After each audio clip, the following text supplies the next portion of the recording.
쉬운 버전 진행해 볼게요. 자, U 스캐너 표준 입력부터 받아볼게요. 시스템.in 이렇게 하신 다음에 자, 그리고 얘를 스캐너 타입으로 sc라는 변수로 받을게요. 자, 그러면 얘를 sc.nextLine 하고 받을 수 있게 한 다음에 자, 일단은 첫 번째로는 명언 앱이라고 뭐 출력을 시작할 때 뜨게 해야겠죠. 자, 저희 그 요구사항에 적혀 있는 대로 해야 되니까 자, 넣는 명언 앱. 자, 이렇게 구성하고 넥스트 라인으로 받기 전에 또 명명이라고 있죠. 명명이라고 하고 가로. 자, 시스템 프린트 F 하신 다음에 명명 이렇게 치고 자, 하고 입력 받고 나서 입력 받으면 뭐 종료시키면 되겠죠. 자, 근데 종료시킬 때 그냥 종료시키는 게 아니라 뭐다? 얘가 종료라고 입력했을 때 종료해야 된다 했죠. 자, 그래서 여기 스캐너라고 자, 스캐너 넥스트 라인이라고 입력 받은 애는 스트링 값으로 받을 수 있겠죠. 자, 스트링 커맨드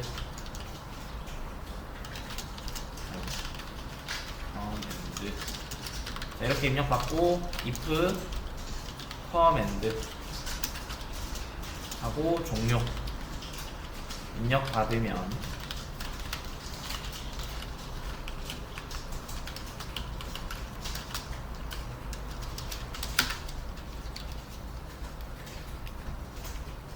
자, 여기서 종료시키면 되겠죠. sc 아니면 혹은 뭐 브레이크. 자, 브레이크가 아니라 여기서 뭐 스캐너 클로즈 이렇게 하셔도 되고. 자, 근데 일단은 종료가 딱 됐을 때까지 실행해야 되니까 얘를 그냥 처리하는 게 아니라 어떻게 했어요? 얘가 종료를 받을 때까지 클로즈, 그러니까 종료를 받을 때까지 얘를 계속해서 검사를 했죠. 자, 그래서 일단은 뭐 종료 입력 이렇게 하면 어떻게 돼요? 그냥 종료 입력 안 해도 그냥 얘 실행 다 되면 그냥 끝나죠. 종료되니까 자, 이 종료를 마지막에 실행시키고 얘가 실제 종료 받을 때까지 입력을 받게 하는 거를 while 문을 통해서 좀 구현을 했죠. while 하고 true 하신 다음에 얘를 이런 식으로 처리했습니다. 그래서 이렇게 처리했고 자, 여기서 종료 입력되면 어떻게 한다? 브레이크 탈출 이렇게 해서 자, 이렇게 해서 실행해보면 명언 명령 뜨고 아무거나 입력하면 안되고 자, 여기서 종료 입력해야지 처리되는데요. 커맨드 제가 띄어쓰기 이거 좋았네.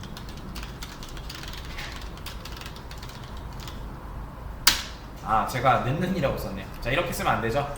equals라고 써야 되죠. 점 equals. 자, 스트링 값은 참조형이다 보니까 이런 식으로 해야 된다.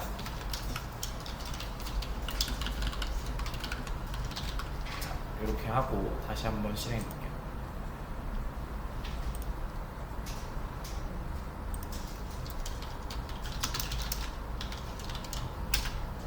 자, 이렇게 하면 종료되죠. 자, 그래서 이게 1단계 합격. 자, 2단계에 이어서 좀 구현하자면 자, 명언 입력 받기. 자, 그래서 여기 종료가 입력되면 이거 다 자, 이런 거니까 자, 명언 입력 받기 같은 경우는 등록하면 등록할 수 있게 열어달라. 자, sf 하신 다음에 커맨드 점 equals 입력 혹은 등록이라고. 자, 등록하신 다음에 if문 여시고요. 자, 스캐너 입력 받으면 되죠. 자, 그래서 여기서 자, 표준 입출력 중에 프린트 F 써서 자, 명언 땡땡 이렇게 쓰고요. 실제 입력 받는 거 여기서 이제 받으면 되죠. 자, 스캐너 sc.nextLine 받을 거예요. 그래서 받는데 자, 얘를 입력 받으면 스트링 값으로 스트링 타입이죠. 자, 명언이다 보니까 컨텐츠라고 할게요. 자, 컨텐츠라는 변수예요.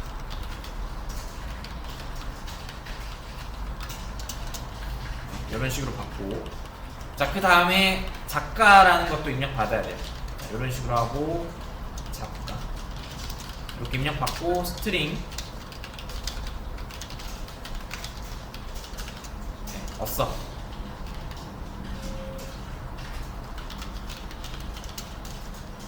하고 sc next line. 자 이렇게 입력 받으면 명언 작가 이렇게 입력 받을 수 있고, 자 여기 작가 입력 받는 것까지가 이제 목표였으니까, 자 등록 치고, 자, 등록 치고 명언 작가 이렇게 하면 등록 이제 처리되는 로직까지는 구현했고, 자 그 다음에 명언 입력 받고 이제 그 다음 단계 3단계가 해당 명언이 몇 번째 명언인지 숫자를 처리해 달라는 거죠. 자 일단은 첫 번째 같은 경우니까 일단 한번 구현을 해보자면, 자 여기에서 그냥 1번 명언이 등록되었습니다. 이런 식으로 하드코딩 형태로 일단 첫 번째로 구현을 하고요. 자 그리고 나서 얘를 몇 번째인지 실제 번호를 구현해 주시면 되죠. 자 일단 단계로 구분하자면 이렇게 그냥 하드코딩을 하더라도 몇 번인지를 보여주는 게 3단계였어요. 자 그리고 4단계 같은 경우는 실제 얘에 대한 넘버링을 처리해 주면 된다 했어요. 자 요 넘버링은 while문 안에 선언해야 돼요, 밖에 선언해야 돼요? 자, while문 안에 선언하면 얘가 재시작할 때마다 초기화가 되겠죠. 다시 1, 1, 1 이렇게 가겠죠. 자 그렇다 보니까 누적되는 값이니까 while문 밖에 선언해야 돼요. 자 그래서 얘를 롱 타입으로 선언해 볼게요. 숫자 int랑 롱 중에 롱 타입에 자 id라는 변수로 그냥 선언하도록 하겠습니다. 자 id라 하고 1, 자 이렇게 해주세요. 자 그리고 자 여기는 id라는 변수로 받아줘야겠죠. 이제 이런 식으로. 자 그러면 첫 번째 들어오면 1번 명언이 등록되고, 두 번째는 뭐예요? id 뿔뿔해서 얘를 증감시켜줘야겠죠. 자 그래야지 얘가 한 바퀴 돌고 들어오면 2번 명언이 되고, 한 바퀴 돌고 들어오면 3번 명언이 될 거 아니에요. 자 얘 한번 재시작해볼게요. 자 등록 1111 1번 등록 2번 명언. 자 이런 식으로 처리가 잘 되고 있죠. 3333 3번 명언이 등록되었습니다. 자 이게 4단계였고요 자 5단계가 이제 리스트에 저장하는 거예요. 자 리스트에 한번 저장해 볼게요. 자 그러면 일단 목록 출력이에요. 자 여기서 if else if 하시고요. 자 목록, 자 command equals, 자 목록이라고 했을 때 얘를 이제 뽑으면 되겠죠.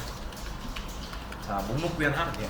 자 그러면 자 얘를 이제 출력을 할 건데, 자 게시글 형태로 이제 박스 형태로 출력할 건데, 자 번호, 작가 그리고 명언 구성으로 가겠습니다. 자 그러면 얘를 자, 표준 출력에 이런 식으로 번호, 작가, 내용 명언 이렇게 출력할 거고, 해당 상세 내용에 얘를 이제 출력하면 되겠죠. 자 그래서 여기에서 일단 얘 한번 목록 치면 여기에 얘가 나오면 돼요. 자 그러면 자 얘가 일단 한 개로 저장되면 어떻게 돼요? 낮게죠, 낮게. 자 낮게가 아니라 얘를 요런 식으로 낮게가 아니라 여러 개를 출력해야지 목록이 뜨겠죠. 자 그러면 일단은 자 요 데이터 구조가 어떻게 돼요? 명언이라는 스트링 값 하나 있고, 자 그리고 스트링 값 하나 있고, 자 그리고 작가라는 스트링 값 있죠. 자 그리고 번호 id라는 int형 값 있죠. 번호, 고유 번호라 할게요. 자 이러면 각각의 지금 기본형이 3개로 된 묶음으로 된 새로운 자료형이 필요하겠죠. 자 그래서 그거를 내가 만들 거예요. 그래서 내가 만드는 거니까 기존에 있는 거라면 상관없는데, 기존에 이러한 타입들이 실제로 자바에서 제공해 준다면 걔를 쓰면 되겠지만 없어요. 그래서 내가 얘를 한 단위로 묶는 객체를 하나 새로 만들 거예요. 자 그래서 자 여기 하단에 오셔서 자 클래스, 자 wise same이라고 하나 만드세요. 대문자로 시작해야겠죠. y's same. 자, 명언이라는 객체를 하나, 클래스를 하나 새로 만드세요. 자, 이 클래스는 어떻게 생겼다? 자, private. 자, long type. 자, long type id. 자, 그리고 private. 자, 아까 인트라인인데, 요거 long type이죠. 자, 저희가 long으로 처리하고 있으니까 long type이죠. 자, 그리고 private 또 뭐 있어요? string, 작가, 어써. 자, 그리고 private string, 내용. 네, 명언에 대한 내용, 컨텐츠. 자, 이렇게 만드신 다음에, 자, 이렇게 만들고, 자, 이거 프라이베이트로 지금 선언했죠. 자, 그리고 나서, 자, 얘를, 자, 등록할 때, 자, 얘를 받고 나서요. 자, 등록할 때 얘를 받고 나서, 자, 여기서 뭘 할 거냐면, 자, 지금 명언, 작가, 아이디 다 지금 받았죠. 자, 변수로 지금 다 가지고 있죠. 컨텐츠, 어스, 아이디 있죠. 얘를 요 객체 형태로 만들어 줄 거예요. 네. 그러니까 yGSang 요 객체 형태로 만들어 줄 거예요. 그러니까 묶음 형태의 데이터를 만들어 줄 거예요. 자, 그럼 어떻게 하면 되냐? 자, 일단은 new 하시고요. yGSang 객체를 만들어 줄 수 있겠죠. 자, 근데 그냥 만들면 어떻게 돼요? 깡통이죠, 깡통. 여기에 데이터 들어가 있지 않잖아요. 그러니까 데이터를 넣어줘야 될 거 아니에요. 그쵸?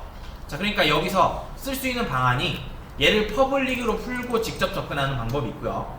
얘를 프라이베이트로 쓰고 생성자 함수로 접근하는 방법이 있어요. 자, 근데 저희는 후자를 선택할 거예요. 생성자 함수를 쓸게요. 자, 이 프라이베이트는 직접 접근을 할 수 없죠. 자, 그래서 웬만하면 프라이베이트로 가겠다 했죠. 자, 직접 접근은 지양하는 게 좋으니까. 자, 이런 식으로 yGSang 생성자 함수를 만들고 여기서 id랑 long id, 자, string 어써,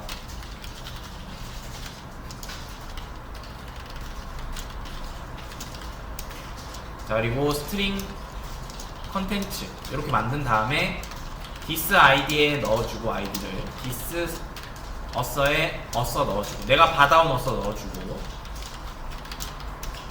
그리고 this 컨텐츠에 컨텐츠 넣어줬어요. 자, 이렇게 세 개를 넣어주면 여기서 이제 yGSang을 담을 수 있게 열어줬으면 넘겨주기만 하면 되죠. 이 순서에 맞춰서 id 어써 컨텐츠, 자, id 어써 컨텐츠. 자, 이렇게만 넘겨주면 돼요. 자, 그러면 어떻게 돼요? 이 yGSang이라는 값이 new하고 만들어지면 얘를 변수로도 받을 수 있겠죠. yGSang 타입에 yGSang이라는 변수에 넣어줄 수 있겠죠. 이런 식으로. 자, 이렇게 객체가 만들어졌어요. 하나. 자, 근데 저희가 지금 써야 될 게 단순히 요 묶음. 자, 묶음 하나예요? 아니죠. 이 묶음 여러 개죠. 네. 자, 목록을 출력할 때 어떻게 출력해요? 이 묶음이 여러 개가 들어가 있는 묶음을 출력해야 될 거 아니에요. 그쵸? 자, 그래서 요 보따리가 여러 개 이렇게 들어가 있어요. 자, 그러면 여러 개를 받을 수 있는 자료 구조가 몇 개가 있는데 그 중에 대표적인 게 배열이 있죠. 자, 근데 그 배열 중에 내가 딱 몇 개를 정해서 받는 구조가 아니다 보니까 내가 넣고 싶은 대로 넣을 거예요. 자, 그렇다 보니까 뭘 쓰면 돼요? 어레이 리스트 쓰면 되죠. 자, 그래서 어레이 리스트를 자, 여기서 미리 선언해 줄게요. 자, 어레이 리스트를 while문 안에 쓰면 어떻게 돼요? 자, 얘가 while이 실행될 때마다 초기화 되겠죠. 얘도 역시 누적되는 값이기 때문에 while문 맨 그 바깥에, 네, 더 위쪽 개념, 상위 개념에 선언해 줄게요. 자, new array list 하시고요. 자, 그리고 얘를 이제 변수에 받을게요. 자, 리스트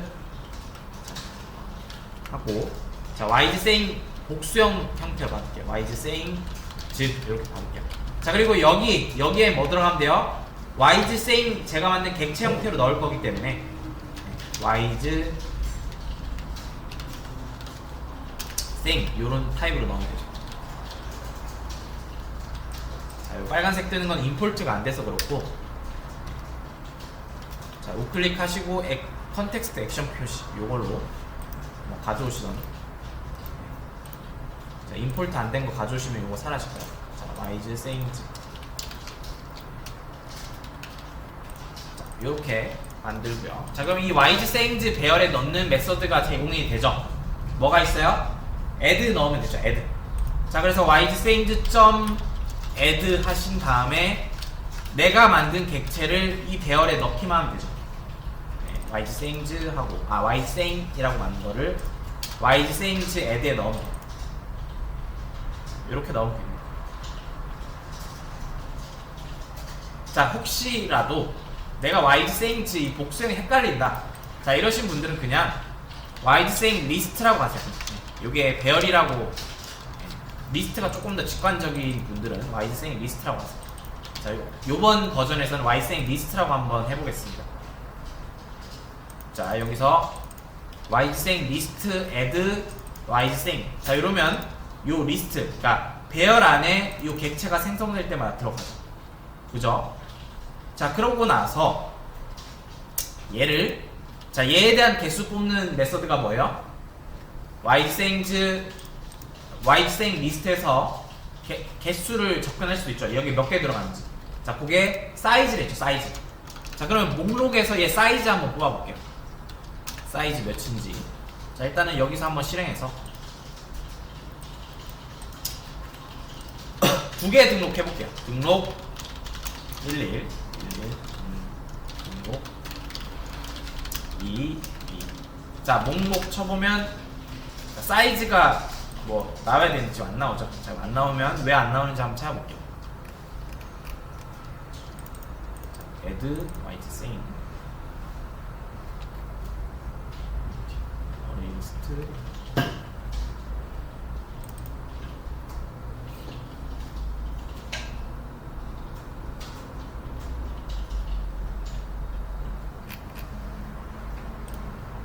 네, 요거 프린트로 출력을 안 해서 그렇죠. 자, 요거를 이렇게 출력해서 다시 한번 등록.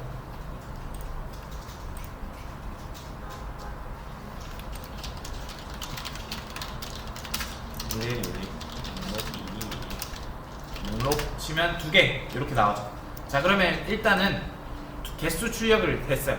자, 그럼 개수 출력했으면 어떻게 하면 돼요? 자, 얘 개수가 있으니까 이 배열을 순회시키면서 목록을 출력해 볼게요.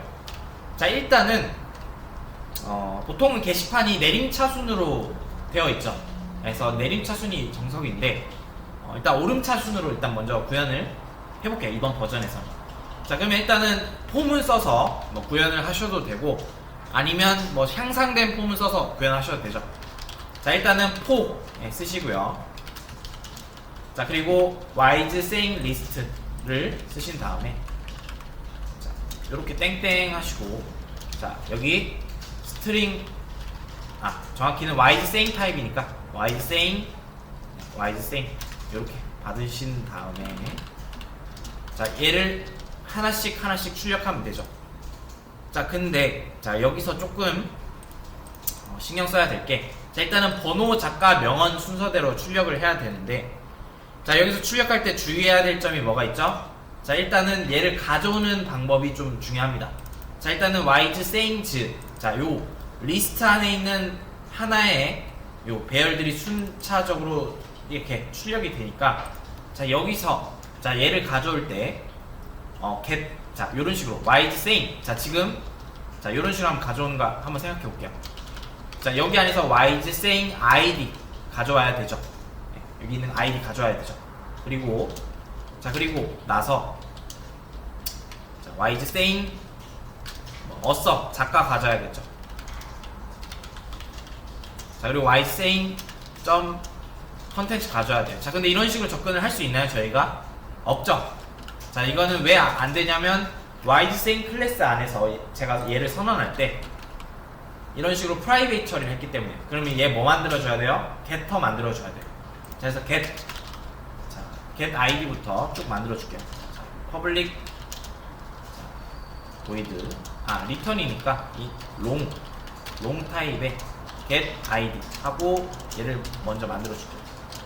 자, 그리고 return에 this id 해주고, 자, public, 자, string 타입의 get author 해주고, 자, return에 this author 이렇게 해주고, 자, 그리고 public 스트링 타입의 get 컨텐츠 해주고, 자 리턴에 this 컨텐츠 이렇게 해주면 되겠죠. 자 이런 식으로 전체 다 정렬을 해주고, getter 만들고, 자 여기서 얘를 가져올 때 getter로 가져오면 되죠. 자, get 어서 get id get 어서.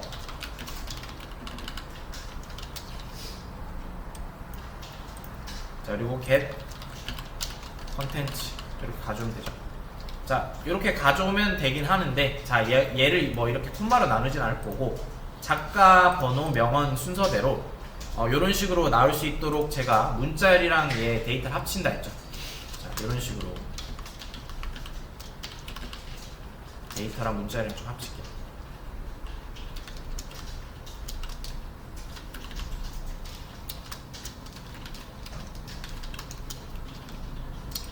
자 이런 식으로 처리하고 다시 한번 출력해보면,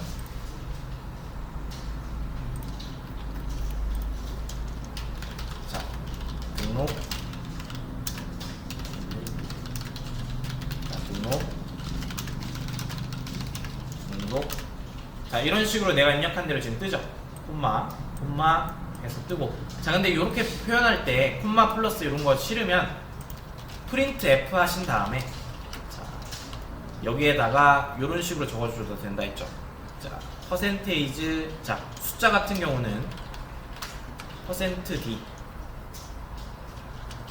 하고 콤마, 문자는 %스트링 s, 자 %s 이렇게 하신 다음에 콤마 하시고 여기에 순서대로 그 데이터를 적어주면 알아서 여기 d랑 s랑 s 순서대로 알아서 들어가요. get id가 d에 들어가고, get us가 s에 들어가고, 그 뒤에 s에 get 컨텐츠가 들어가게 됩니다.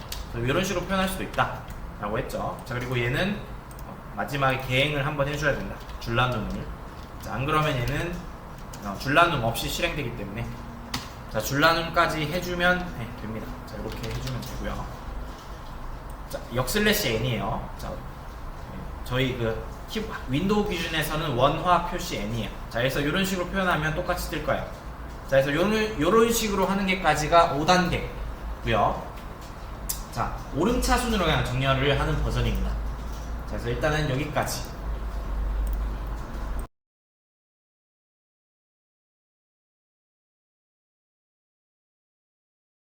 자 이어서 6단계 삭제 진행해 볼게요. 자 삭제 어떻게 하면 돼요? else if 하신 다음에, 자 커맨드 equals 하시고요. 여기서 삭제라고 입력 받으면 실행되게 하면 되겠죠.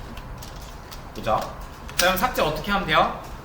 자 여기서 내가 삭제를 입력받는 이제 여러가지 방법이 있는데, 자 기존에는 id는 뭐 물음표는 1, 뭐 정확히는 이렇게 받았죠.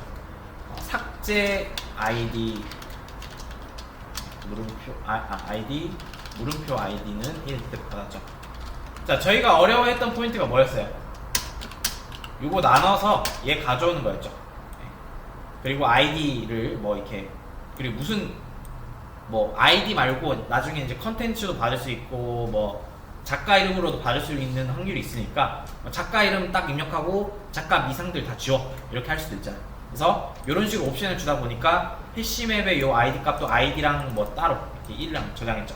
자 근데 요거가 이제 그냥 버전이었다면, 자 이지 버전 같은 경우는 일단 그냥 한번 받아볼게요. 자 일단 첫 번째는 그냥 받아볼게요. 자 삭제할 번호를 입력해주세요. 자 이렇게 하고요. 자 여기서 삭제할 번호를 입력해주세요. 삭제할 고유 번호겠죠? 번호니까. 자 삭제할 번호를 입력해주세요. 혹은 삭제할 ID. 자 여기 가로하고 ID를 입력해주세요. 자 이렇게 하고 얘를 그냥 입력받으면 되겠죠? 예, 여기서 무조건 그냥 ID만 입력받게 하는 거예요. 삭제해서. 자 그러면 여기서 자, 스트링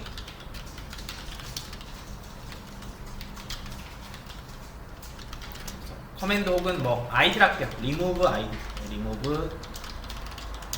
id라는 변수에, 자 sc 스캐너 넥스트 라인 하시는데, 자 그냥 받으면 얘 어떻게 돼요? 그냥 받으면 어떻게 돼요? 에러, 뭐 숫자로 받잖아요. 그쵸? 그러니까 그냥 여러 가지 방법이 있는데, 얘를 애초에 넥스트 라인으로 받고 파싱을 통해서 롱으로 바꾸는 방법이 있고요. 아니면 애초에 얘를 넥스트 롱으로 받은 다음에, 이렇게 받은 다음에 얘를 애초에 롱으로 받고, 대신에 얘가 문자를 입력하거나 했을 때 예외 처리 시키면 되겠죠. 그래서 뭐 둘 중 이제 선택을 하시면 되는데, 일단은 롱 타입으로 먼저 받아볼게요. 그냥 롱 타입으로 받고, 자 그럼 얘 받으면 어떻게 돼요? 자 이 값을 이용해서 삭제를 하면 되겠죠. 자 그러면 얘 삭제하는 방법은 뭐 여러 가지인데, 자 remove, 자 여기 자 array, 자 그 y생 list 점 remove 불러와서, 자 remove, 자 여기서 얘가 몇 번째 그 객체인지를 딱 얘에 해당하는 객체를 가져와서 얘를 딱 삭제하면 되죠. 그쵸? 그래서 remove 처리를 할 건데, 자 일단 얘 아이디 받아왔어요. 자 그러면 자 얘 아이디, 자 여기 자 얘를 가져올게요. 자 여기 있는 array 리스트에 있는 딱 얘에 해당하는 아이디 값에 해당하는 애를 가져와서 그 객체 넣어주면 되죠. 그쵸? 자 그래서 요거를 좀 구현하면 되겠죠. 자 그래서 remove 시킬 건데, 그냥 remove id 이렇게 넣으면 안 되고요. 자 이 remove에서는 해당 객체 요 통째로 넣어야 돼요. yz saying을 구해와서 그 삭제할 객체를 통째로 넘겨야 돼요. 자 그렇다 보니까, 자 여기서 그럼 어떻게 하면 되냐, 폼을 쓰시고요. 자 yz saying 리스트를 전체를 순회 한번 시키면서 얘에 대해서 id 값 같은 애를 찾을게요. 자 yz saying, 그리고 yz saying 타입에 yz saying 하나 받아요.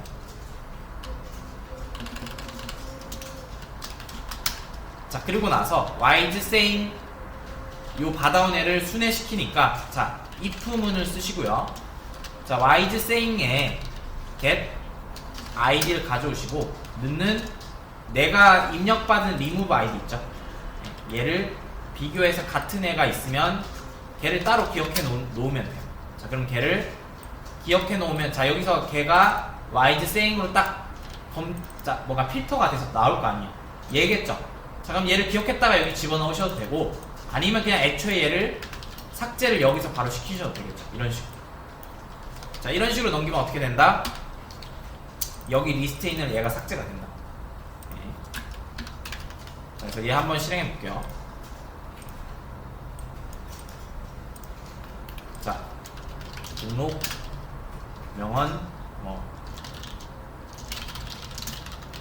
이상, 그리고 1번 됐고, 등록 하고 이상하고 목록 두 개 등록됐죠. 자 삭제해 볼게요. 자 삭제할 건 입력하래요. 1번. 자 1번 하고,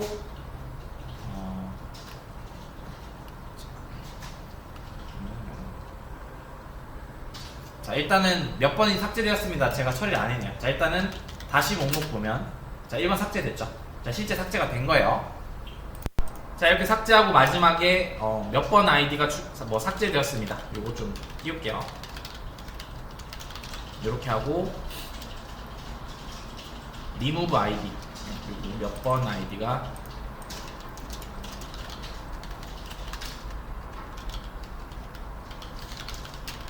현 명언이 삭제되었습니다.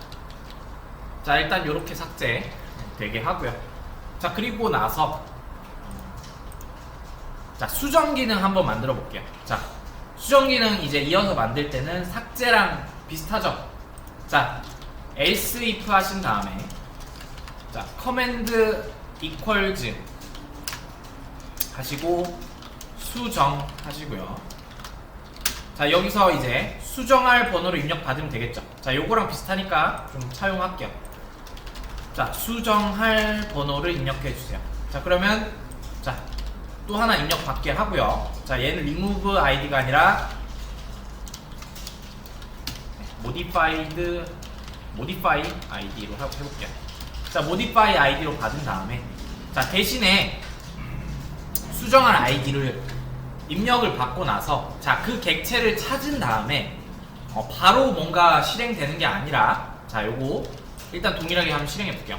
자, 이렇게 하고 modified id 딱 동일한 거 찾았어요. 찾았죠? 그럼 if 안으로 들어오겠죠? 자, 그럼 이번에는 어떻게 돼요? remove 하는 게 아니라 해당 객체를 수정하는 거랬죠. 네. 그러니까 삭제랑 동일하게 해당 객체에 대한 id를 받고 그 선택한 id를 가지고 해당 객체를 가져오는 것까지는 할 수 있어요. 네, 할 수 있는데 자, 그 대신에 얘를 가져와서 다시 입력을 받아서 수정을 해야 되잖아요. 네, 그게 좀 다르죠.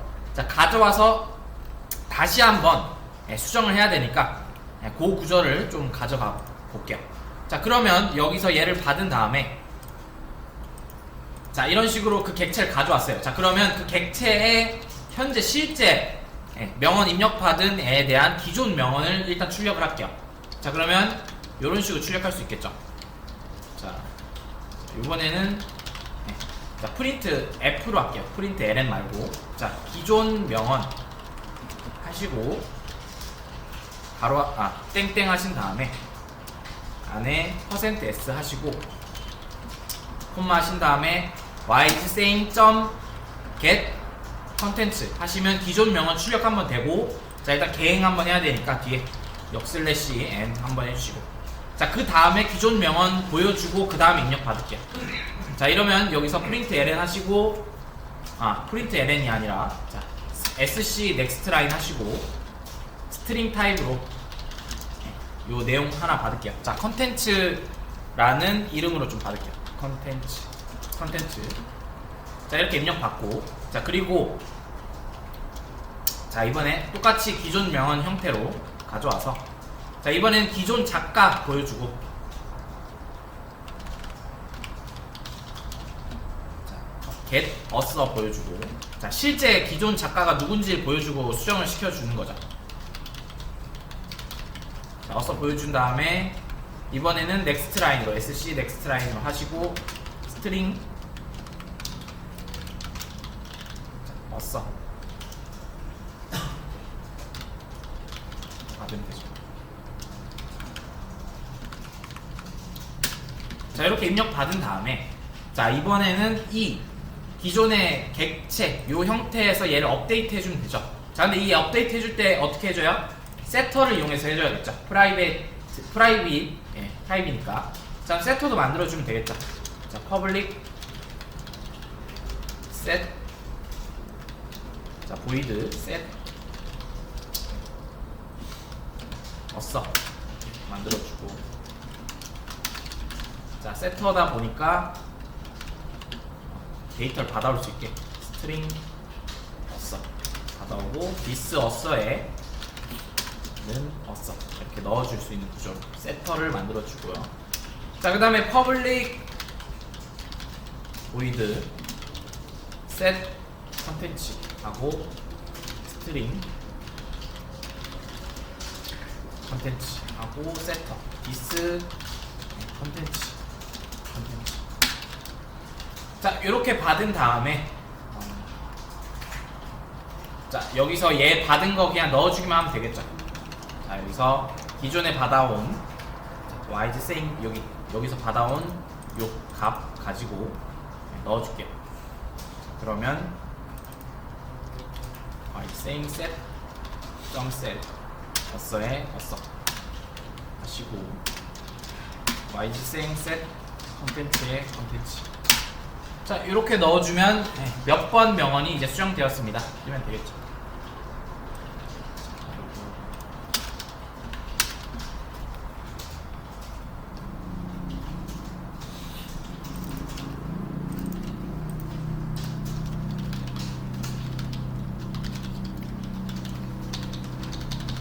자, 요렇게 수정되었어.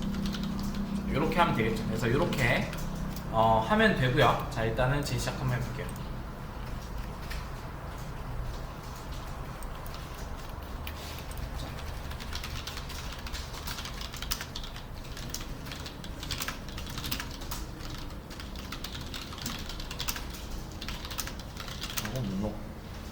제가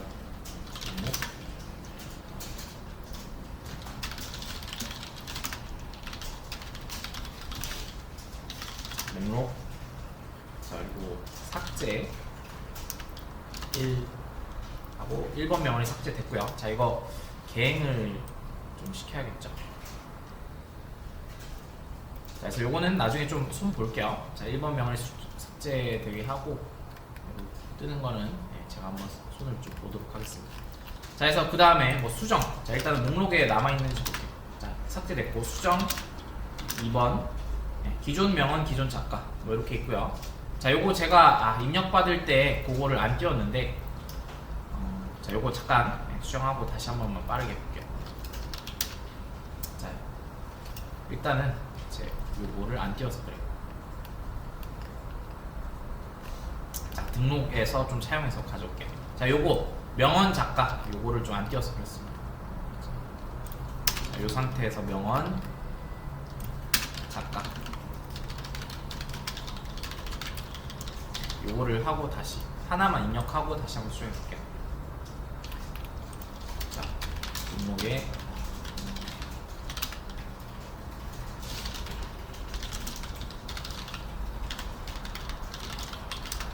하고 자 수정 1 자,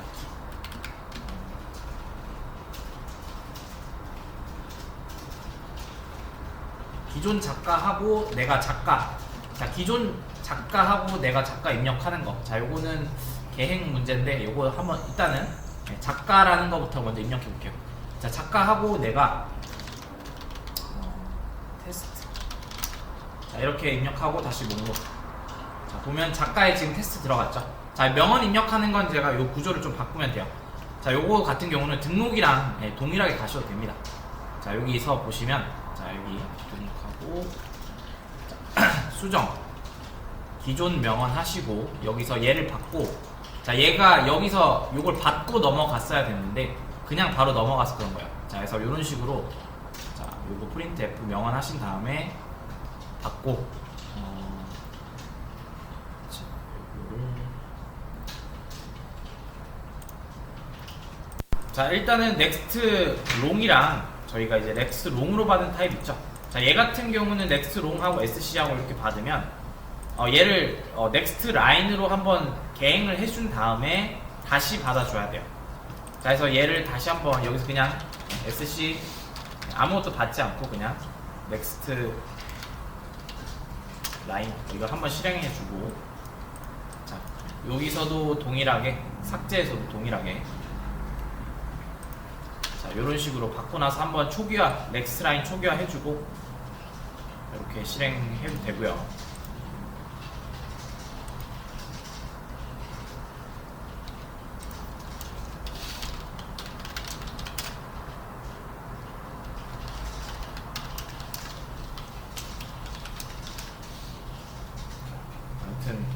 요거를 처리하는 방법이 이런 식으로 하는 게 있고 아니면 애초에 그냥 얘를 넥스트 라인으로 받아서 자 이런 식으로 받은 다음에 얘를 그냥 파싱 해주는 방법도 있어요. 얘를 롱 파싱 이런 식으로 해주는 방법도 있습니다. 이런 식으로 처리를 해주는 방법도 있어요. 그래서 이런 식으로 modified id랑 remove id modified id랑 삭제 remove id 자 일단은 요 스캐너에 대한 문제이기 때문에 일단 이런 식으로 처리를 좀 할게요. 자 그리고 다시 한번 실행해서 remove 수정 자 기존 명언 11이죠. 자 그러면 2 자 기존 작가 11이죠. 뭐 3, 2 하고 목록 보면 잘 수정이 됐죠. 이런 식으로. 자, 그래서 아까 전에 바꾼 거 다시 한 번만 설명드리면 넥스트 라인이랑 넥스트 뭐 인트 뭐 이런 걸 처리하잖아요. 자 넥스트 라인은 말 그대로 내가 입력받고 뭐 이게 다음 줄로 바로 떨어져요. 그렇다면 자 넥스트 인트나 넥스트 아까처럼 넥스트 롱 이런 거를 쓰시면 이런 식으로 그냥 쓰시면 얘가 여기서 개행되지 않고 이어서 출력이 됩니다. 그래서 그러한 문제가 있어서 이런 문제가 있을 때는 두 가지 방법이 있어요. 그래서 그냥 여기서 그냥 SC 넥스트 라인을 한번 하시거나 둘 다 똑같이 아까처럼 요거 끝나고 나서 얘를 초기화 넥스트 라인 쪽으로 한번 초기화 해주세요. 자, 요것도 동일하게 해도 문제는 없고요. 다시 한번 해봐도 자, 이런 식으로 하면 되죠. 아까처럼 막 명언 막 이러고 작가 이렇게 한 번에 한 줄로 안 나오죠. 자, 이런 식으로 하시거나 아니면 아까처럼 요 값을 애초에 받을 때 넥스트 롱이 아니라 넥스트 라인으로 받고 파싱을 해서 롱 타입으로 바꿔주는 방법이 있어요. 자, 근데 제가 봤을 때는 파싱이 조금 더 깔끔한 것 같아서 파싱 타입으로 가겠습니다. 자, 파싱 타입으로 갈게요.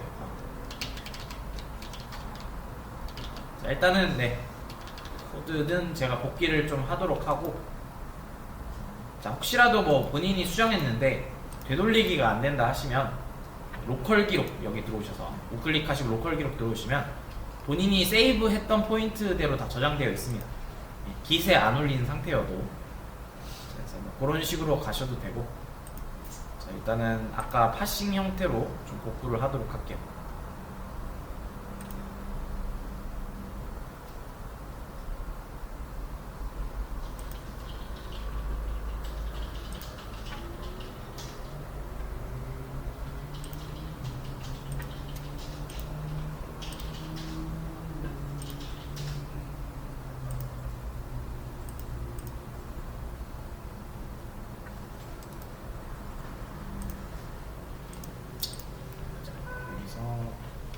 다시 로컬 기록 표시.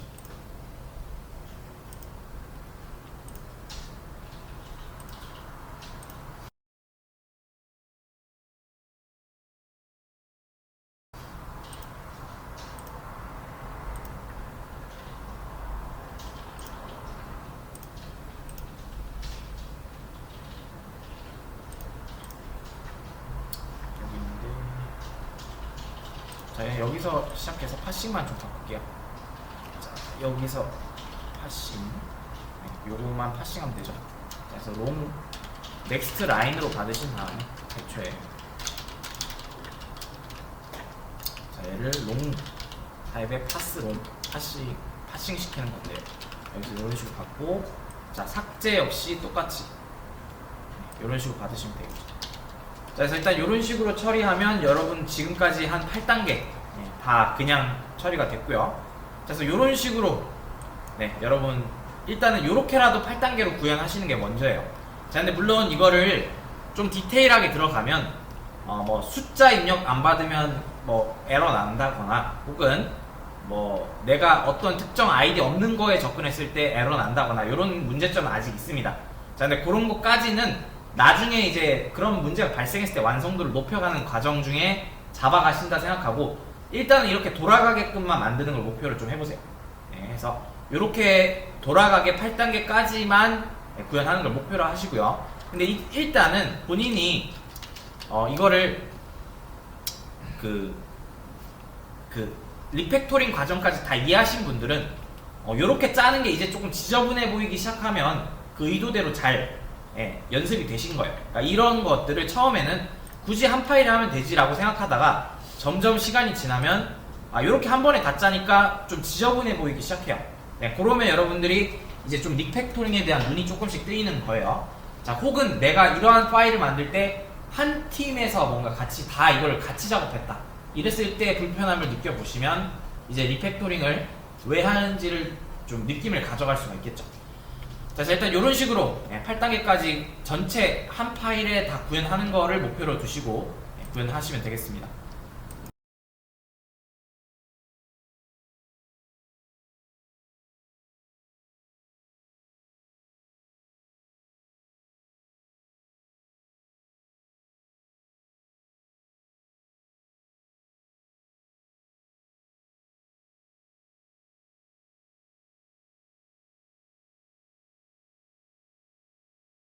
지금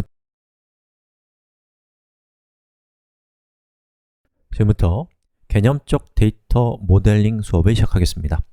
자, 개념적 모델링이란 우리가 파악한 업무에서 개념을 뽑아내는 과정입니다.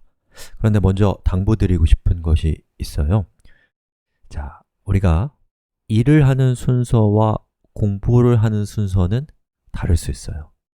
개념적 모델링은 논리적 모델링과 물리적 모델링보다 앞선 단계입니다만 논리적 또 물리적 모델링을 경험해 본 적이 없는 사람이 개념적 모델링을 할 수는 없습니다. 제가 생각하기에 개념적 모델링은 관계형 데이터 모델링 전체 프로세스의 극치입니다. 개념적 모델링을 잘했다면 논리적 모델링이나 물리적 모델링은 비교적 기계적인 일이거든요. 여러분은 분명 속으로 저걸 나 혼자 할 수 있을까? 라는 생각을 하게 될 겁니다. 당연해요. 왜냐하면 모델링이라는 것은 업무라는 현실과 데이터베이스라고 하는 또 다른 현실이 있을 때 그것을 이사시키는 작업이거든요. 이 두 가지에 정통하지 않은 사람이 개념을 뽑아낸다는 것은 가능한 일이 아니라고 생각합니다. 최소한 저는 못할 것 같아요. 그렇기 때문에 걱정하지 마세요. 지금은 혼자 할 수 없는 것이 정상이에요. 자, 우리 이렇게 전략을 정리해 봅시다. 물리적 모델링까지 완주를 하신 후에 자신의 분야로 돌아가실 거 아니에요? 그리고 모델링에 도전해 보시겠죠? 그때에 다시 이 수업을 듣게 된다면 비로소 이렇게 하는 거구나, 이런 얘기였구나 라는 생각이 그때서야 듣게 될 겁니다. 그러니까 느긋한 마음으로 언젠가 되겠지, 나중에 알게 되겠지, 이런 편안한 마음으로 수업에 참여해 주시면 더 좋은 결과가 있을 겁니다. 자, 그러면 우리 이 개념적 데이터 모델링이 우리한테 주는 효용을 따져볼까요? 엄청난 선물 두 가지를 줄 건데요. 자, 첫 번째는 현실에서 개념을 추출하는 일종의 필터를 우리에게 제공해 줍니다. 그리고 또 하나는 개념에 대해서 다른 사람들과 대화하게 해주는 일종의 언어로서 작용하게 될 겁니다. 그리고 이러한 목적을 이루게 해주는 하나의 도구가 바로 Entity, Relationship Diagram이라고 하는 그림이에요. 이렇게 생겼습니다. 자, 우리 백문이 불여일견이라고 했잖아요. 잠시 영상을 멈추고 왼쪽에 있는 기획서랑 오른쪽에 있는 ERD가 서로 어떤 대응관계를 가지고 있는지를 한번 여러분이 추론을 통해서 따져보십시오. 자, 따져보셨나요? 우리는 배우지 않고도 알아낼 수 있는 능력을 가지고 태어났잖아요. 그죠? 자, 현실은 믿을 수 없을 정도로 복잡합니다. 작은 세포 하나 안에도 무한히 많은 일이 일어나고 있을 테니 말 다 한 거죠. 이렇게 지옥 같은 현실에서 개념을 뽑아내는 것은 무척이나 어려운 일이에요. 그렇다면 만약에 현실을 간단하게 바라볼 수 있는 파인더와 같은 것이 우리에게 있다면 얼마나 도움이 될까요? EID는 현실을 세 개의 관점으로 바라볼 수 있는 파인더를 우리에게 제공해 줍니다. 첫 번째는 정보예요. 정보를 발견하고 그것을 다른 사람들에게 표현할 수 있게 도와줍니다. 두 번째는 서로 연관된 정보를 그룹핑해서 인식하고 이것을 다른 사람들에게 표현할 수 있게 해줍니다. 세 번째는 정보 그룹 사이의 관계를 인식하고 그것을 다른 사람에게 표현할 수 있게 해줍니다. 현실로부터 개념을 인식하는 도구이면서 그것을 다른 사람도 알아볼 수 있게 표현하는 도구가 바로 Entity, Relationship Diagram입니다. 또 이 EID는 정말 환상적인 기능이 하나 더 있는데 매우 쉽게 표로 전환할 수 있습니다. 여러분이 EID를 어떻게 하면 표로 전환할 수 있을 것인가에 대한 정교한 규칙들이 수십 년 동안 정립되었기 때문에 여러분은 EID까지만 만들면 그것을 표로 만드는 것은 서서 떡 먹기와 같습니다. 자, 이번 수업은 여기까지입니다. 개념적 모델링과 EID에 대한 욕심을 충분히 충전하셨나요? 아직 안 되셨으면 좀 쉬면서 충전 좀 하시고 저는 이제 여러분들이 감칠맛을 느낄 수 있도록 여기까지 수업하고 다음 시간에 본격적으로 EID의 세계로 빠져들어가 보겠습니다. 자, 그럼 EID를 만드는 방법을 우리 하나씩 쪼개서 살펴볼까요? 이 기획서에는 여러 가지 정보들이 흩어져 있는데요. 글 제목, 저자 이름, 댓글의 내용 등등등 여기서 서로 연관된 정보들을 묶어주는 큰 덩어리부터 끄집어내야 돼요. 저는 이런 덩어리들이 보이네요. 뭐 글이라든지 그 글 안엔 또 저자가 있고 또 댓글, 또 저자라는 이런 덩어리들이 저한테는 보이거든요. 그러면 이걸 그림으로 표현하면 어떤 모습이 되어야 될까요? 미리 말씀드리면 정답 따위는 없습니다. 설명이 가능하고 모순이 없다면 다 타당한 겁니다. 우선 이런 모습이 있을 수 있겠네요. 글 속에 저자도 있고 댓글도 있고 또 댓글 안에 또 저자가 있고 자연스럽게 우리 왼쪽에 있는 구조를 잘 표현하고 있는 그림입니다. 또 이런 모습도 생각해 볼 수 있어요. 댓글, 글, 저자를 동등하게 표현하는 것이죠. 둘 다 기획서의 내용을 잘 설명하고 있다고 저는 생각이 됩니다. 따라서 둘 다 합리적이에요. 그런데 우리는 관계형 데이터 모델링을 하고 있죠. 그렇기 때문에 관계형 데이터베이스에 잘 어울리는 모델이 더 유리합니다. 그런 점에서 두 번째 모델을 선택해야 됩니다. 근데 그 이유를 지금 제가 설명하는 것은 너무 많은 노력이 저나 여러분에게 필요합니다. 그렇다고 아무것도 설명하지 않는 건 또 제 성격상 찝찝해요. 뭔가 그래서 좀 저한테는 함정에 빠진 것 같은 난처함이 느껴지거든요. 그래서 우리 이렇게 합시다. 꼼꼼하게 내용을 따져보지 말고요. 멀리서 큰 틀의 흐름만 생각해 주세요. 그럼 왜 하필 아래쪽에 있는 모델이 관계형 데이터베이스다운가를 우리 한번 구경해 봅시다. 자, 이 위쪽에 있는 이런 개념을 잘 설명하려면 우리가 최종적으로 표를 이런 모양으로 만들어야 되거든요. 그러면 두 개가 잘 어울리죠? 다시 말해서 표 안에 다른 표가 내포되어 있는 관계입니다. 그런데 안타깝게도 이 RDB, 관계형 데이터베이스에서는 이런 내포 관계를 허용하지 않습니다. 이건 불가능하니까 이렇게 할 수는 없는 거예요. 그럼 이제 얘가 우리가 하려고 하는 것에 잘 어울리지 않는다는 시그널이 이제 시작이 되는 거죠. 그러나 이제 일을 잘하는 사람, 그러면서도 관계형 데이터베이스에 대한 깊은 이해가 있지 않은 사람은 어쨌든 간에 방법을 찾아내요. 그리고 이거는 틀린 게 아니라 잘한 거예요. 다만 한계가 있는 방법이죠. 이겁니다. 자, 이렇게 초거대 표 하나를 만드는 거예요. 그래서 어마어마하게 큰 프로젝트라고 하더라도 결국에 하나의 표에 표현하는 걸 어떻게든 할 수는 있거든요. 자, 여기 있는 표를 잠깐 보면 보시는 것처럼 글이 3개가 있어요. 그리고 그 3개의 글에 대한 저자, 댓글까지 다 표현하고 있는 표를 보고 계십니다. 자, 그런데 이 표는 좀 아쉬운 점이 있습니다. 이런 아쉬운 점이 있단 말이죠. 만약에 우리의 프로젝트가 어마어마하게 크다. 그러면 이 표에 컬럼이 1000개가 될 수도 있단 말이에요.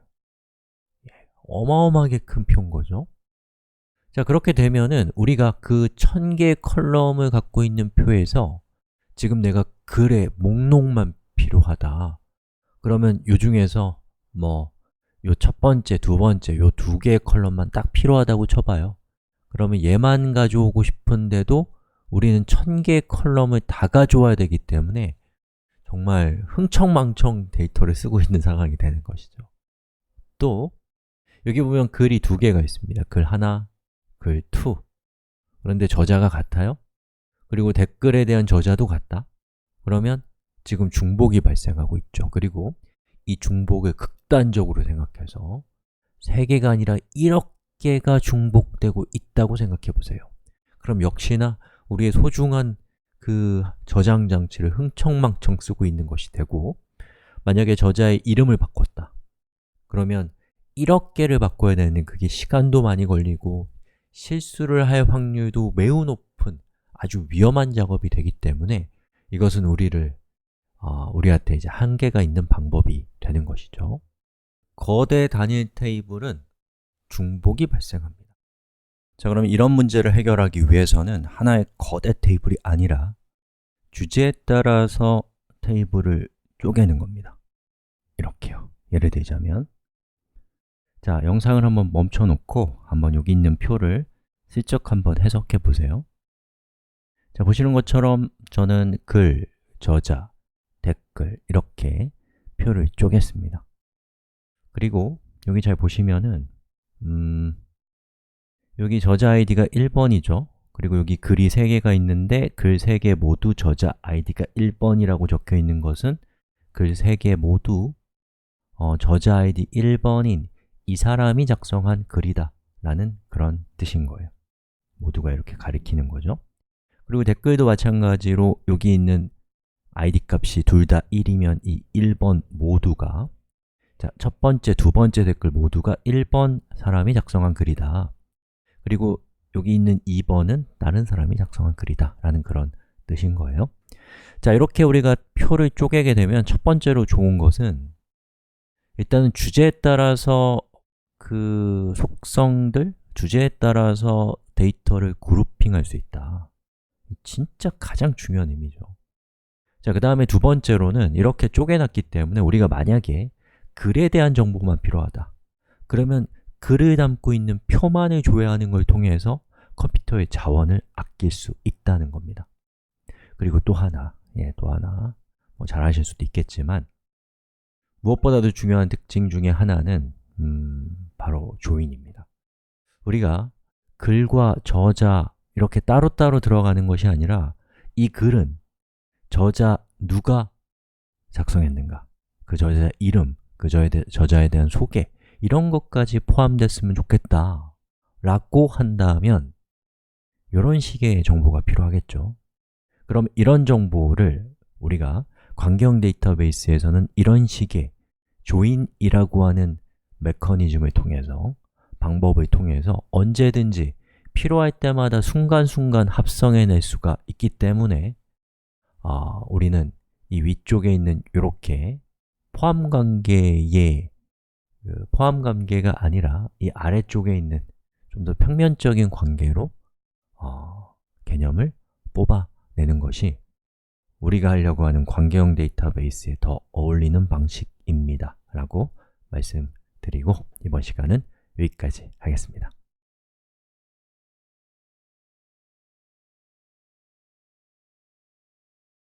엔티티는 실제 데이터가 아니에요. 구체적인 데이터는 제목, 생성일, 또 본문, 이러한 것들에 담겨 있죠. 바로 이러한 것들 중에서 이것을 그룹핑한 것이 여기에서는 글이라는 엔티티인 것이죠. 이렇게 그룹핑 되어 있는 거예요. 이렇게 구체적인 데이터를 영어로는 attribute, 한국어로는 속성이라고 합니다. 이것은 후에 표의 컬럼이 됩니다. 그런데 좀 의아할 만한 부분이 있죠. 왜 여기에 있는 저자의 이름, 또 댓글 이러한 것들은 글의 속성이 되지 않는가? 이거 우리가 이전에 살펴봤던 것과 동일한 내용이지만 한 번만 더 말씀을 드립니다. 만약 저자의 이름만 우리 시스템에 필요하다면 저자의 이름은 속성이 되면 돼요.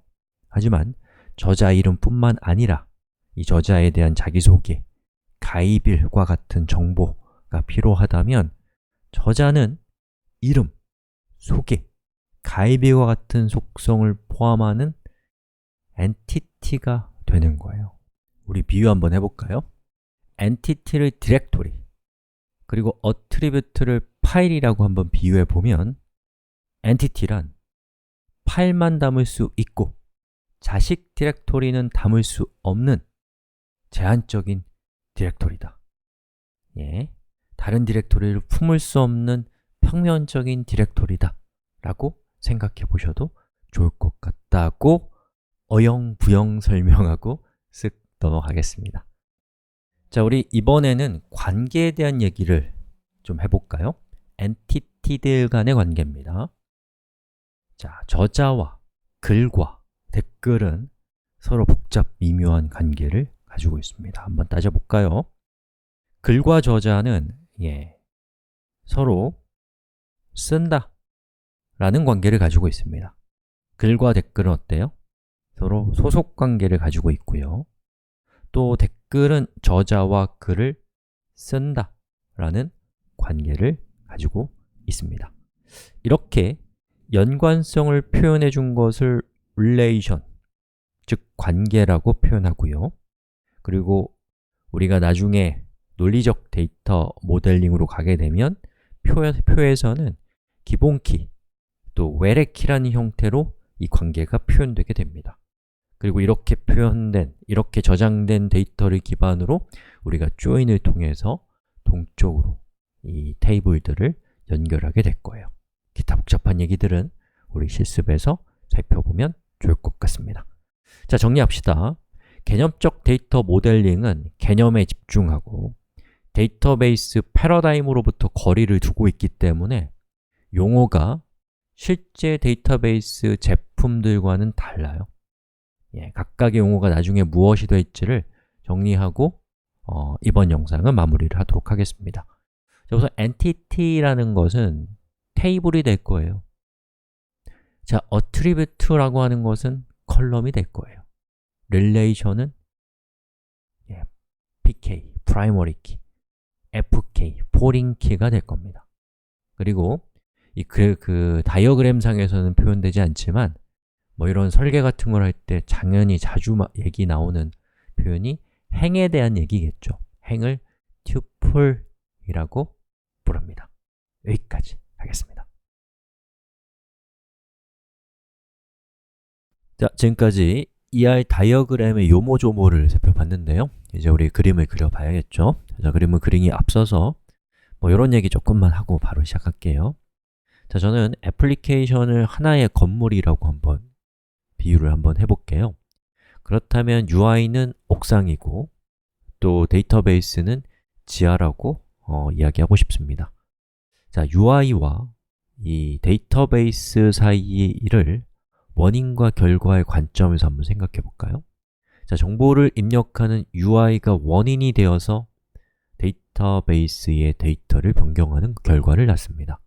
또 데이터라는 원인에 의해서 UI의 내용이 표시되는 결과를 낳죠. 즉, 사용자가 마주하는 UI와 컴퓨터에 저장되는 데이터는 서로 원인과 결과의 관계에 있다고 할 수 있습니다. 이 원인과 결과를 번갈아 가면서 순차적으로 점검하지 않는다면 좋은 모델링이 나오기 어려울 겁니다.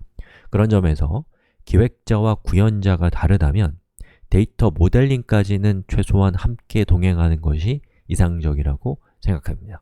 데이터 모델링은 기획에, 또 기획은 데이터 모델링에게 놓치면 안 되는 중요한 틈을 보여주는 것 같거든요. 자, 우선 기획서를 봅시다. 제일 먼저 해야 할 일은 기획서에서 entity를 찾아내는 것입니다. 막막하죠? 그런데 말입니다. 사람은 본능적으로 연관된 데이터들을 그룹핑하는 탁월한 능력을 가지고 태어난다고 저는 믿거든요. 우리가 의식적으로 하려면 잘 안 되지만 무의식적으로 이미 하고 있는 거라는 얘기를 하고 싶어요. 자, 그러면 이건 저의 요령인데 읽기에서는 그것을 찾아내기가 어렵습니다. 하지만 쓰기 화면을 한번 볼까요? 자, 쓰기 화면을 보면은 저자는 이렇게 생겼고요. 그리고 글을 작성하는 화면이 이렇게 생겼고 댓글을 작성하는 화면은 이렇게 생겼습니다. 이렇게 쓰기 화면을 보면 우리가 표로 만들기에 아주 좋은 엔티티가 대체로 분명히 드러나더라고요. 쓰기 화면을 그대로 엔티티로 한번 옮겨보고 그 다음에 이제 그게 큰 무리가 없다면 쓰면 되고 그것이 이제 데이터베이스 표에 잘 어울리지 않거나 하면 수정하면 되는 거죠. 그럼 요거를 우리 ER 다이어그램으로 한번 옮겨 볼게요. 자, 여러분 종이를 꺼내십시오. 그리고 저는 draw.io라고 하는 괜찮은 서비스를 이용할 건데요. 여러분은 지금 하지 마세요. 우리 수업은 ER 다이어그램 도구 수업이 아니잖아요. 지금은 그냥 최대한 빨리 시작할 수 있는 방법을 선택하십시오. 자, 일단은 제가 쓰고 있는 도구에서는 뭐 이런 도형들이 있어가지고 이 도형을 이렇게 드래그하면 되는데 여러분은 연필로 그리시면 되겠습니다. 자, 그래서 여기다가 제가 글 드래그해서 저자 댓글 이렇게 했고, 그러면 적당히 위치를 저는 이렇게 배치를 할 겁니다. 이렇게 일단은 삼자관계로 이렇게 해놓을게요. 그러면 이제 엔티티를 만든 겁니다. 자, 그러면 엔티티 추출하는 것까지 여기까지 했으니까 우리 다음 시간에는 뭐 해야 돼요? 엔티티에다가 이 필요한 속성들을 정의해 보는 걸 다음 시간에 해보겠습니다.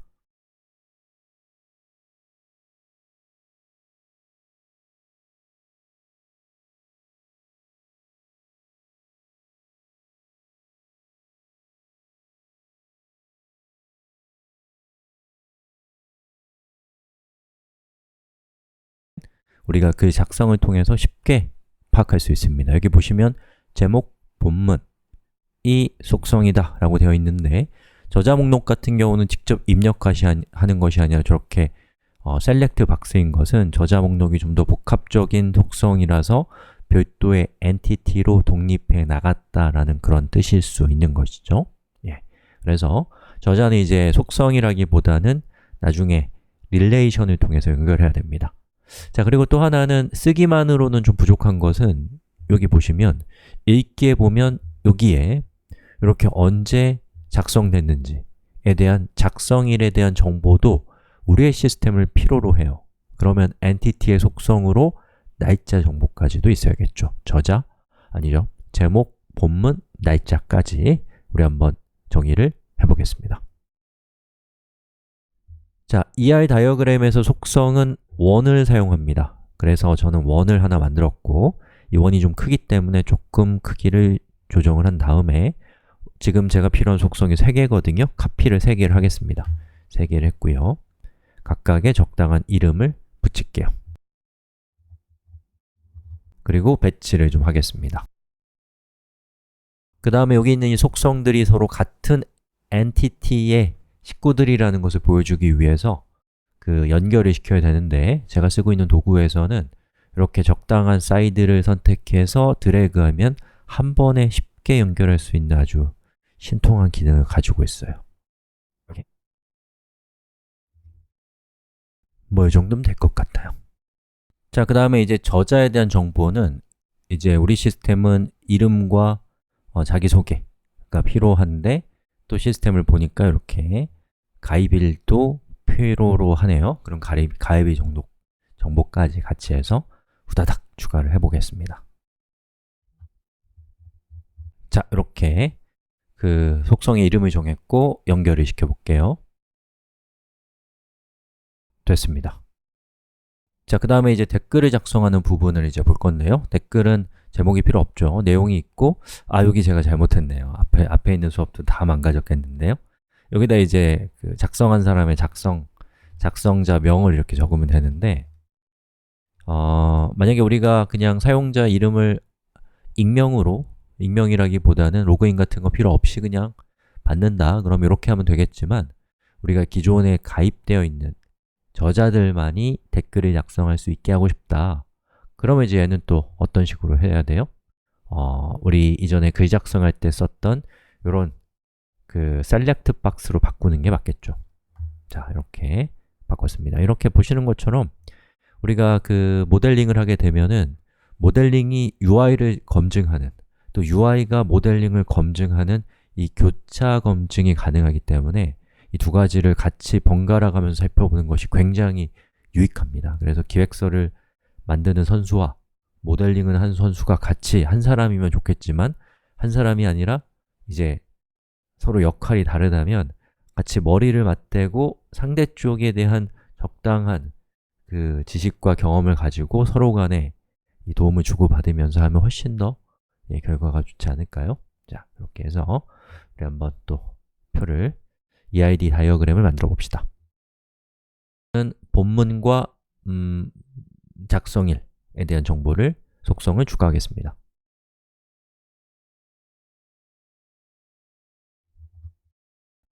그리고 연결할게요. 자, 이렇게 해서 우리 그 중요한 부분들인 entity와 그 entity에 속해 있는 주요한 속성들을 이렇게 정의를 했습니다. 그럼 이번 시간은 여기까지 하도록 하겠습니다.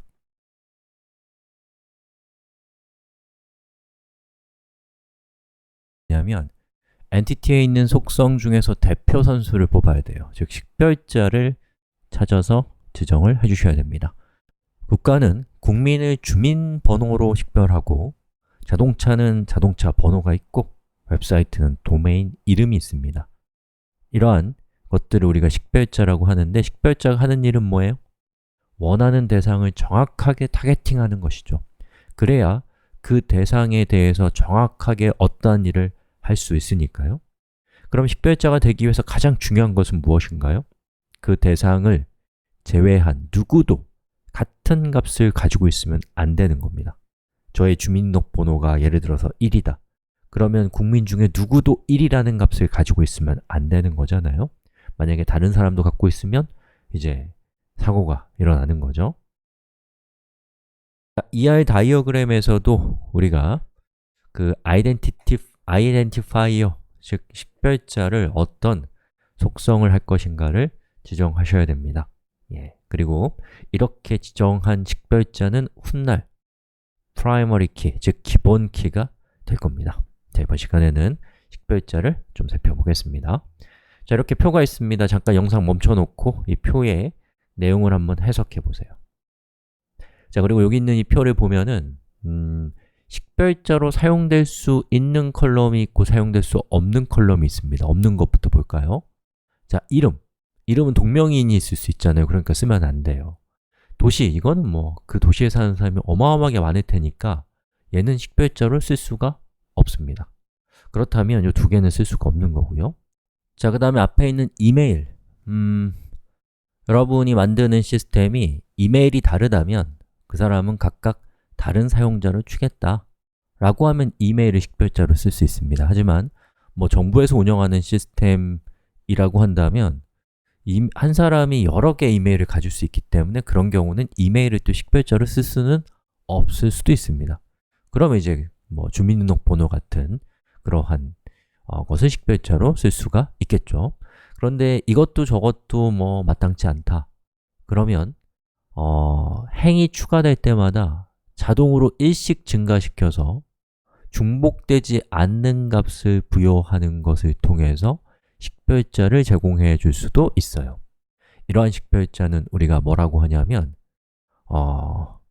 자연스럽게 만들어진 식별자가 아니라는 뜻에서 인조 키라고 부르는데 뭐 그런 용어가 중요한 건 아닙니다. 자, 아무튼 그래서 이제 여기 우리가 갖고 있는 이 테이블에서 식별자가 될 수 있는 후보들은 이렇게인데 이런 걸 뭐라고 하냐면 candidate key라고 부릅니다. 그리고 이 후보 키 중에서 우리가 선택한 식별자가 user underbar id라고 한다면 걔를 이제 뭐라고 하냐면 이제 기본 키, 영어로는 primary key라고 부르고 기본 키가 아닌 다른 친구들은 대체 키, alternate key라고 부릅니다. 그리고 이 alternate key들은 나중에 성능 향상을 위해서 primary key는 아니지만 secondary index라고 하는 것을 걸기에 아주 좋은 친구들이 됩니다. 자, 그리고 조금 특수한 경우로 중복키, composite key라고 하는 것이 있거든요. 이 중복키라고 하는 것은 여기 있는 표를 잠깐 한번 해석해 보시죠. 자, 이 표는 부서별 직원 명단이라는 표예요. 즉, 어떠한 부서가 있다, 1번이라는 부서가 있다면 그 부서에는 1번, 4번을 갖고 있고 2번, 4번을 갖고 있는 2명의 직원이 포함되어 있는 거죠. 그리고 여기 보시면 한 명의 직원은 여러 개의 부서에 속할 수도 있잖아요. 요건 이제 그런 뜻이에요. 다른 부서에 1번이 또 속해 있는 겁니다. 그래서 여기 있는 요 표의 경우에는 여기 있는 직원 번호만으로는 행을 식별할 수 없어요. 부서 번호만으로도 행을 식별할 수 없습니다. 부서 배정일은 말할 것도 없고요. 자, 이런 경우에는 직원 번호와 부서 번호 이 두 가지를 합쳐서 식별할 수 있는데 이러한 식별자를 중복키, 컴포짓 키라고 부릅니다. 자, 우리가 만든 요 엔티티들을 가만히 살펴보면은 글부터 한번 볼까요? 자, 글의 경우엔 제목, 작성일, 본문이 있는데 이 중에 어떤 것도 식별자가 될 수 있는 것이 안타깝게도 없네요. 자, 그런 경우에는 우리가 어떻게 한다고요? 자연스럽게 프라이머리 키가 될 수 있는, 자연스럽게 식별자가 될 수 있는 속성이 없기 때문에 인조, 그 대리키라는 것을 만들어서 뭐 이런 식으로 글, id 이렇게 하고 나중에 이제 여러분이 실제로 데이터베이스에서는 오토 인크리먼트 또 시퀀스 이런 것들을 이용해서 다른 것과 중복되지 않는 일련 번호를 만드는 방법을 이제 사용을 하시게 되겠죠, 나중에. 자, 이렇게 우리가 그 프라이머리 키를 지정했다면 얘가 프라이머리 키라는 것을, 얘가 식별자라는 것을 쉽게 이해할 수 있도록 밑줄을 쳐주시면 됩니다. 이렇게요. 그러면 딱 보면 밑줄이 있으면 얘가 그 프라이머리 키, 즉 식별자구나 라는 것을 알 수가 있어요. 자, 여기 있는 요것도 마찬가지. 딱히 식별자가 될 만한 자연스러운 키가 없기 때문에 제가 여기에다가 또 댓글 id라고 이렇게 하고 밑줄 긋고 그리고 연결을 시킬게요.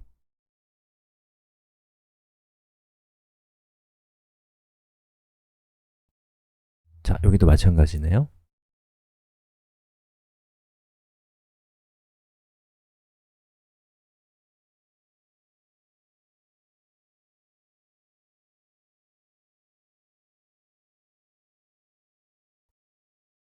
자, 됐습니다. 이렇게 해서 우리 각각의 엔티티가 드디어 자신을 식별할 수 있는, 자신의 그 튜플, 즉 행을 식별할 수 있는 컬럼인 식별자 컬럼을 갖게 되었습니다.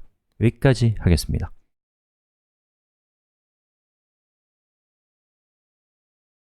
이렇게 데이터로서 서로 자, 그럼 지금부터 우리 엔티티와 엔티티의 릴레이션십을 맺어주는 방법을 살펴보겠습니다. 자, 이 얘기를 하기 전에 최종적으로 이 릴레이션십은 무엇이 되는가 라는 것을 또 한 번만 더 봅시다. 자, 보시는 것처럼 이렇게 표들이 있고 각각의 표들은 이렇게 데이터로서 서로 연결되어 있다. 이때에 각각의 표의 행을 식별하는 이 유일무이한 식별자를 우리가 뭐라고 한다? 프라이머리 키라고 합니다. 그렇죠? 그리고 이렇게 저자 테이블의 id 값을 가리키는 글 테이블의 저자 id의 값, 저걸 뭐라고 하냐면 외래에 있는 테이블과 연결할 때 사용하는 열쇠라는 뜻에서 외래 키, 영어로는 foreign key라고 부릅니다. 그래서 이 관계형 데이터베이스의 relationship은 primary key와 foreign key가 연결되는 걸 통해서 실제로 구현됩니다 라고 말씀드리고 또 우리 수업을 진행해 봅시다. 자, 그러면 이런 관계를 어떻게 그림으로 표현하는가를 소개해 드리면 이제 릴레이션십에 대한 얘기를 대충 할 수 있을 것 같아요. 자, ER 다이어그램에서 우리가 릴레이션십을 표현할 때는 이렇게 마른 목골로 생긴 도형을 통해서 표현하시면 됩니다. 그래서 저는 일단 첫 번째로 누구부터 볼까요? 저자는 글을 쓰죠? 글은 저자로부터 글을 쓰여짐 당하죠. 그래서 저는 이걸 작성이라고 하는 관계가 있다 이렇게 표현하고요. 또 저자와 댓글도 작성이라는 관계가 있고요. 글은 댓글을 포함하죠. 또 소속하죠. 또 댓글은 글에 소속되죠. 그러면 요거는 소속이라고 하는 관계로 둘이 맺어져 있는 사이인 거예요. 소속. 그럼 이렇게 그 관계의 이름을 우리가 표현했다면 요것을 이제 선으로 연결을 해야죠. 자, 이렇게 해서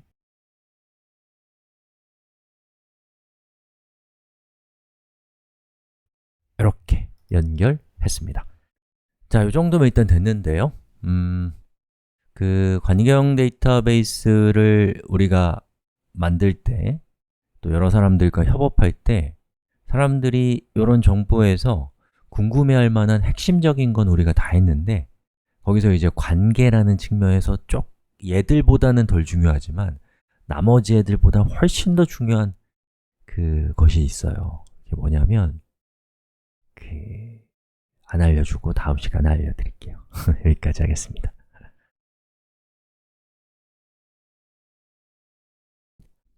자, 이번 시간에는 릴레이션십에서 우리가 꼭 따져봐야 되는 요소인 카디널리티, 옵셔널리티라는 것을 살펴보겠습니다. 이게 진짜 까다로워요. 저는 일주일 뒤면 항상 까먹어서 다시 보려면 헷갈리더라고요. 제가 데이터베이스 어드미니스트레이터는 아니니까요. 가끔씩 TV를 보니까.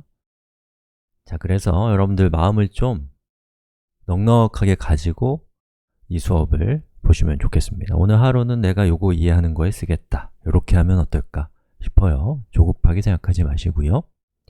자, 카디널리티라는 것부터 따져볼게요. 그럼 사전 한번 찾아보세요. 그러면 기수라고 나와 있어요. 그냥 1, 2, 3, 4, 5, 6, 7, 8, 9 이런 숫자가 기수, 영어로는 카디널리티예요. 자, 제가 표를 두 개를 준비해 봤습니다.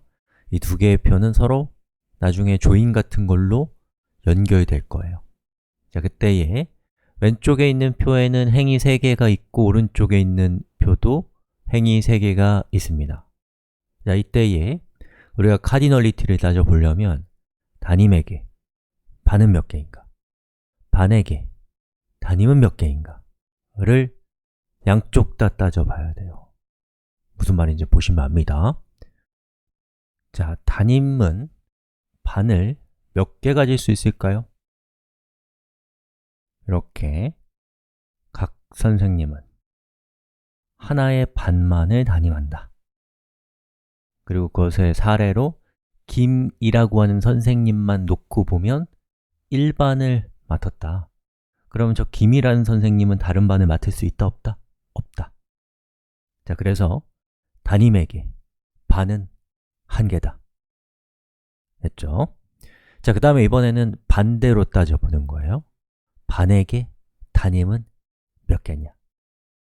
자, 각 반의 단임은 1명입니다. 그 얘기는 뭐예요? 예를 들어서 이 1반이 선생님이 김이다. 그러면 다른 선생님은 단임이 될 수 있어요? 없다. 자, 그럼 이것은 반에게 단임은 몇 개다? 하나다. 그래서 이것을 1대1 관계라고 하고 이걸 표로는 이렇게 표현합니다. 표가 아니죠. EID에서는 이렇게 표현해요. 자, 다른 케이스를 한번 봅시다. 저자에게 댓글은 몇 개냐를 따져봐야 돼요. 저자는 여러 개의 글을 작성할 수 있죠. 예를 들어서 김이라고 하는 사람은 저렇게 3개의 댓글을 작성했을 수 있는 거예요.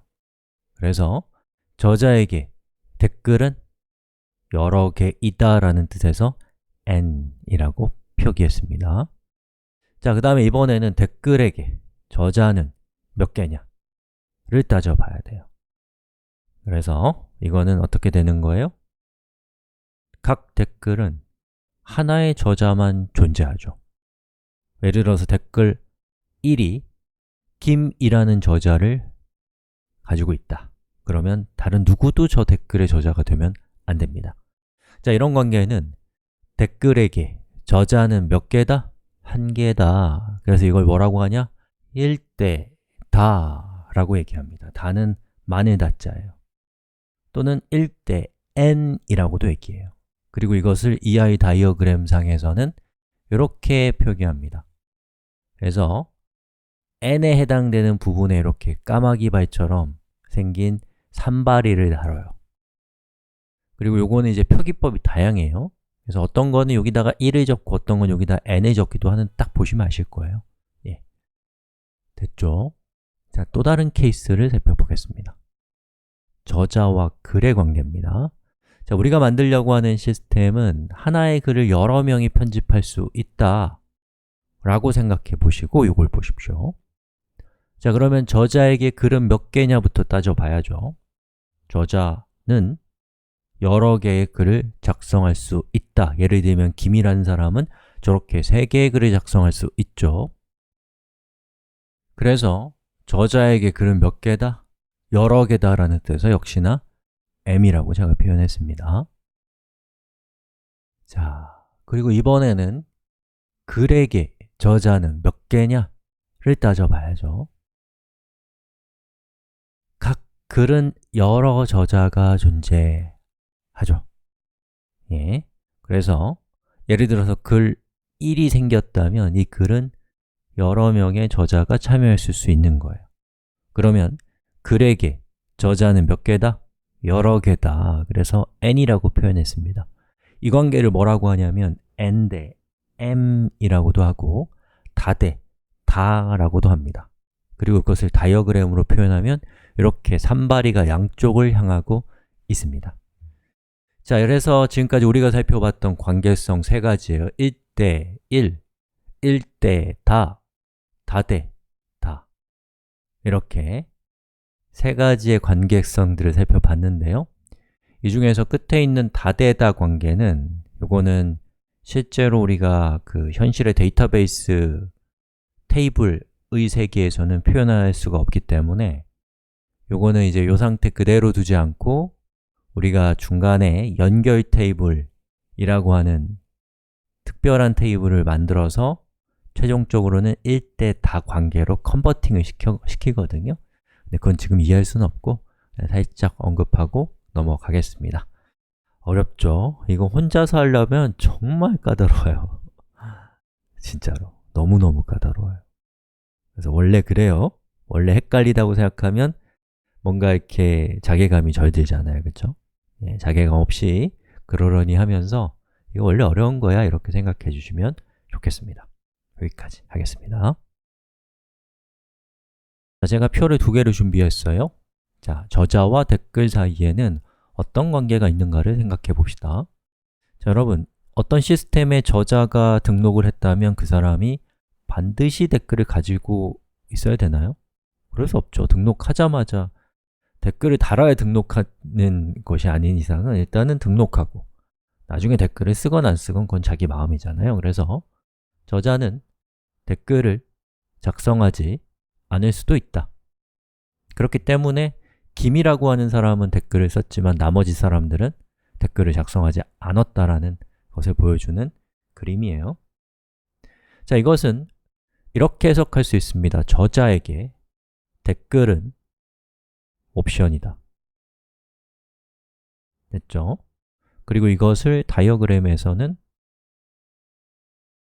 동그라미로 표시해요. 아마 옵션의 O가 아닐까 싶은 생각이 드는데 그렇게 기억하면 편하겠죠? 자, 그리고 그때 이제 방향이 이쪽에 있다 라는 것을 염두에 두시는데 이거 엄청 헷갈리는 거예요. 이쪽인지 이쪽인지 자, 그 다음에 이번에는 댓글에게 저자란 무엇인가를 생각해 봐야죠. 댓글이 일단 존재한다면 걔는 반드시 저자를 가지고 있어야 돼요. 각 댓글은 반드시 저자가 있다. 그렇기 때문에 이렇게 연결이 반드시 되어 있어야 된다라는 겁니다. 물론 여기 있는 이 그림은 약간 모순이 있는데 그림에 너무 집중하지 마시고요. 자, 그러면 이제 댓글에게 저자는 뭐다? 필수다, mandatory. 예. 그러면 이제 이 mandatory라고 하는 것은 어떻게 기호로 표시하냐? 짝대기 하나를 찍으시면 됩니다. 자, 이것이 optional 또 mandatory라고 하는 것을 표현하는 기호예요. 방향이 엄청 헷갈릴 거예요. 자, 근데 생각해보면 저자와 댓글은 필수냐, 선택이냐 라고 하는 측면도 있지만 동시에 1대 1이냐, 1대 다냐, 다대 다냐 라고 하는 카디널리티도 있습니다. 그러면 이 두 가지 특성을 모두 반영한다면 어떻게 될까요? 자, 이거 한번 보시죠. 자, 저자와 댓글은 1대 n의 관계이기도 해요. 그러면 EI 다이어그램 상에서는 이렇게 오버랩을 시키면 됩니다. 그럼 여러분은 여기 있는 이 EI 다이어그램이 이렇게 생겼다라고 하면 딱 봤을 때 여기에 있는 요게 저자고 댓글이에요. 여기 저자는 댓글에 대해서 저자는 여러 개의 댓글을 가질 수 있구나. 또 댓글을 달지 않을 수도 있구나. 그리고 댓글은 반드시 저자가 필요하구나. 그리고 저자가 한 명이구나. 라는 것을 해석하실 수 있어야겠죠. 자, 그럼 우리 다음 시간에 이것을 실제로 우리가 지금까지 가져온 예제에 반영해 보도록 합시다. 그리고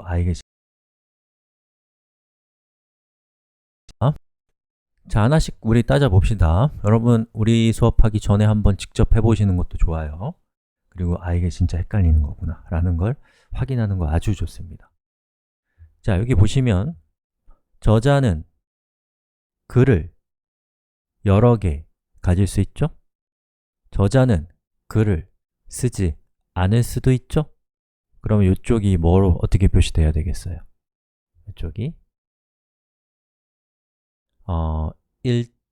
여기는 n 그리고 옵션이니까 O 이렇게 해야 되죠. 제가 선택해서 여기 오면서 n인 거 요거를 클릭하면 이런 모양이 됩니다. 됐나요? 이제 반대로 글은 저자를 여러 개 가질 수 있죠? 그럼 여기는 이제 n인 거예요. 그리고 글은 저자를 반드시 가져야 되죠? 그러면 mandatory인 거예요. 자, 그러면 어떻게 돼요? mandatory는 짝대기 그리고 다는 요거죠. 그럼 요런 관계라고 할 수가 있습니다. 자, 그 다음에 글과 댓글의 관계를 따져볼까요? 글은 댓글을 여러 개 가질 수 있죠? 예, 그럼 여기는 이제 many고요. 여러 개. 그 다음에 글은 댓글을 가지고 있지 않을 수도 있죠? 예, 그러면 이제 옵션이에요. 옵션이면서 many인 것을 찾아야죠. 자, 옵션이면서 many인 건 요거네요. 이렇게 됐고요. 이번에는 댓글에게 글은 하나죠. 그리고 댓글에게 글은 반드시 있어야 되죠. 그럼 이게 뭐예요? 하나면서 필수인 거 이렇게 되는데 이게 좀 방향이 바뀔 때가 있어요. 이렇게 했습니다. 자, 그 다음에 댓글과 저자를 한번 살펴볼까요? 댓글에게 저자는 한 명이죠. 그럼 여기는 1이에요. 댓글에게 저자는 반드시 있어야 되죠. 그러면 이건 mandatory입니다. 그러면 이걸 선택해서 여기서 1이면서 mandatory 이렇게 됐고 그 다음 여기 자, 저자에게 댓글은 여러 개 있을 수 있죠? 다입니다. many 저자에게 댓글은 없을 수 있죠? 옵션이에요. 자, 그럼 또 이거 어떻게 돼야 돼요? 이렇게 하는 겁니다. 자, 여러분 축하드립니다. 이렇게 해서 우리 개념적 모델링에 대한 얘기는 모두 다 끝났습니다. 물론 이제 이 개념적 모델링, 또 논리적 모델링, 그리고 물리적 모델링에서 어떤 일을 해야 된다, 또 어떤 기호를 써야 된다, 이것은 의견이 다들 분분해요. 그래서 어떤 정해진 아주 엄격한 룰이 있는 건 아니거든요. 그렇기 때문에 여러분이 속해 있는 것, 여러분이 하는 일의 성격에 따라서 어떤 절차를 뒤로 빼기도 하고 앞으로 빼기도 하고 하면서 자유롭게 또 유연하게 또 합의를 통해서 진행해 나가시면 되겠습니다. 아이고, 고생 많으셨습니다. 이 시간은 일종의 부록입니다. 보셔도 되고 안 보셔도 돼요. 자, 해보시면 아시겠지만 1대 1이니, 1대 단위, 다대 단위 이거 되게 헷갈리거든요. 그리고 이제 mandatory, optional 이것까지 가면 훨씬 더 헷갈려요. 저도 그래요. 저도 일주일 뒤면 이거 까먹을 것 같아가지고 제가 한 몇 시간 써가지고 간단한 프로그램을 만들어 봤습니다. EID 야학으로 들어오시면 됩니다.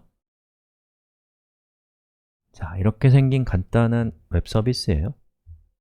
자, 여기에다가 여러분이 엔티티를 2개를 적어주고 그것의 관계를 적어주면 됩니다. 예를 들면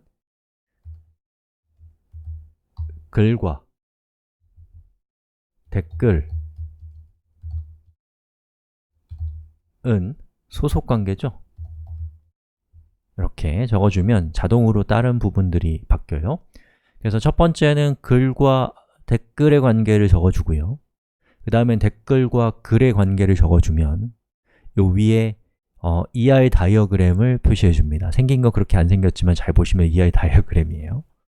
반대로 이제 ER 다이어그램을 보고서 그게 어떤 의미인지를 파악하고 싶으면 요 위에를 적어주면 아래쪽에 반영이 돼요.